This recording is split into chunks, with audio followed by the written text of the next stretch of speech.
Ever get that, like, pit in your stomach feeling? Yeah. When you realize you're totally out of the loop on the latest design trend, like everyone's talking about. Oh, yeah. Happens all the time, especially in our field, right? Things move so fast. It's crazy.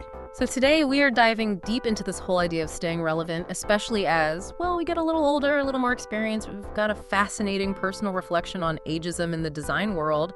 And then, even better, advice from a design executive who's not only navigated this crazy industry for years, but absolutely crushed it. Yeah, and what really struck me reading this designer, Vita, she just puts it out there, this fear of becoming, I don't know, like yesterday's news, especially with technology changing so quickly. I mean, who hasn't felt that, right? Right, like one minute you're the expert, the next minute you're the one playing catch up, and it can feel like impossible to get off that treadmill. Exactly.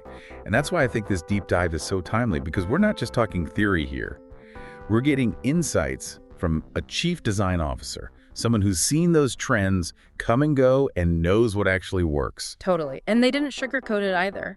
They were very real about how ageism, unfortunately, exists in our industry. They've seen it impact careers at every level. For sure. And knowing that, I think, makes their advice like 10 times more valuable. Absolutely. So let's jump right in, shall we? Their first piece of advice, and this might seem obvious, but it's something we all struggle with, right? Staying current. But they didn't just say, hey, keep learning. It was more about being proactive. Like, you have to know what's next before it's even a thing. And I love how they broke it down. Because it's easy to say, oh, yeah, I should stay current. But then, life gets in the way. Yeah. This executive, they suggested literally blocking off 30 minutes each day just to research, like a new tool, a new trend, something. And get this, they said, don't just keep it to yourself.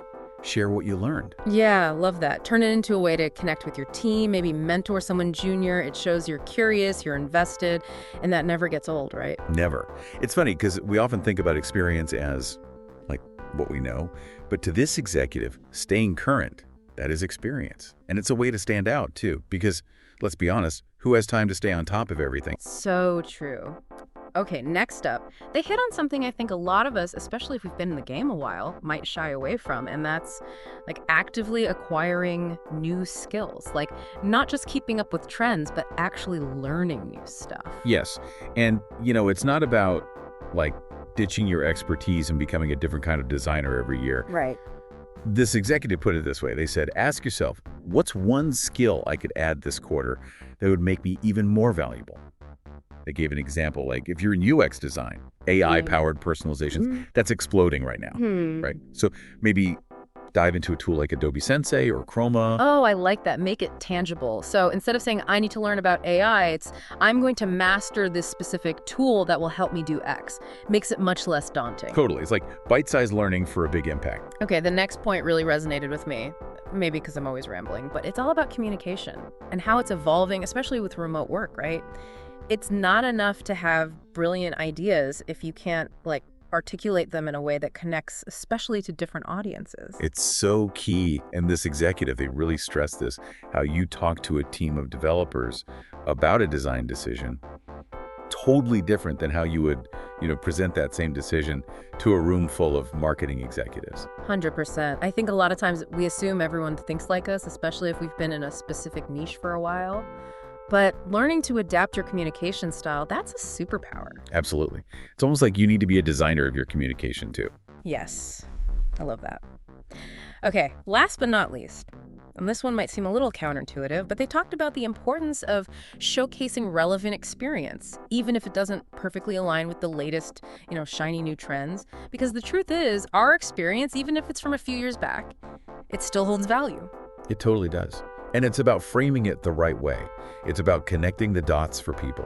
So for example, let's say you led the way in transitioning a print campaign to a digital-first strategy a few years ago.